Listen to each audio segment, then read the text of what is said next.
got to play at a higher level in terms of physically. I thought, Nick hit some big shots for us. Reggie, Mo came in, Eric Bledsoe. I mean, everyone, it was a total team effort. But we just I just kept telling the guys, just keep working. Just keep grinding it out. This is a series, We'll get our feet under us. We'll make our adjustments. But it came down to us getting stops and getting in the open court. And, Nick hitting those threes, and just we were aggressive. And, the turnovers bothered us. But I can't, the guys just gutted it out. I can't tell you how proud I am of those guys and just believing that we could get it done and everyone stepping in and doing the job. Plenty to be proud of for Vinny Del Negro as his guys win the opener on the road at Memphis. How did that happen, Charles? I think Memphis kind of fell in love shooting a bunch of jumpers, and they just, it was such an easy game. It was such free-flowing. They fell in love with all the jumpers. But you got to take your hat off to the Clippers bench. They turned this game around. I think a lot of times coaches say, you know what, let's pack this game in. And then when the Clippers sent their bench in, Reggie Evans was fantastic. Bledsoe was fantastic. Nick Young was fantastic. And, they hit a couple threes, and then the momentum. And then, I got to tell you something, I did not like Memphis' strategy down the stretch.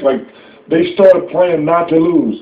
You see that a lot. They started playing not to lose. You can see, when the league started going down, they're like, let's just milk the clock instead of just playing. Yeah. Well, we talk about strategy, and I think when you're missing shots, and there's a fire in the house, you can't just be like, oh my God, there's a fire. You still have to get everyone out of the house safely. And I don't think that they thought about that at the end. Because here, when you have a pick and roll with Reggie Evans, and he has a layup, and he gets an opportunity to set a great pick, and you freeze it right here. When Reggie Evans gets the ball, he is the worst free throw shooter on the court. So as Chris Paul drops it to him, you have to wrap him up, Zach Randolph. You cannot allow him to get a basket. He has to make 2 free throws to get 2 points. That's the first thing. The other thing I would say is strategy.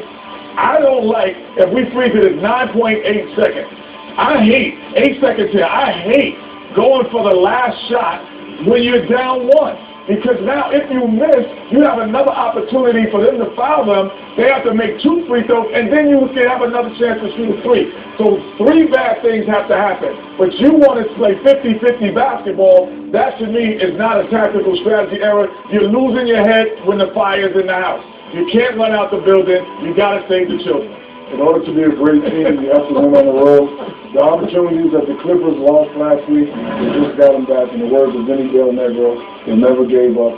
I think Memphis came out too hot. I can remember playing when teams used to come out hot. I used to tell the guys in the huddle, they're not going to continue to shoot the ball as well. And like Chuck said, they fell in love with the jumper. Clippers didn't give up, and they came back. And they did what they're supposed to do. Win on the road. You can't take the last shot when you're down 1 because you have to give yourself 2 chances to win or tie the game.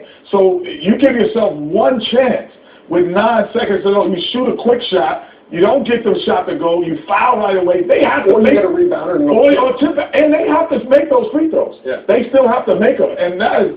And to me, that's just not a good I thought they stopped running their offense through Marc Gasol. He was fantastic. He to me, has become the best passing big man in the NBA. And I don't remember him touching the ball any down the stretch. And Zach was not having a great night. But they stopped. They did. They just fell in love with the jumpers because they were making a bunch of threes. And it kind of like they just became too easy for them. But you can't give away playoff games. And listen, the Clippers didn't win this game. The Grizzlies lost this game. No, the Clippers won this game because of Reggie Evans. Yeah, listen. But he played the first 40 minutes. The Clippers were down. He came in. He showed them, hey, we're not going to give up. They followed his lead. And but listen, Memphis, when you get outscored 35-13 in the fourth quarter, you have to do something wrong. It ain't the other team did something because they were down 20 when he was on the team.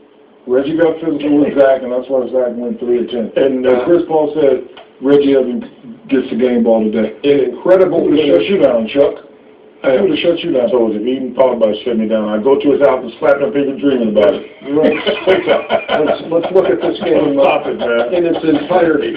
With home court advantage in the first round, theirs for the taking, the Clippers dropped road games in Atlanta and New York in the season's final week, and so their first playoff appearance since 2006 had them on the road in Memphis.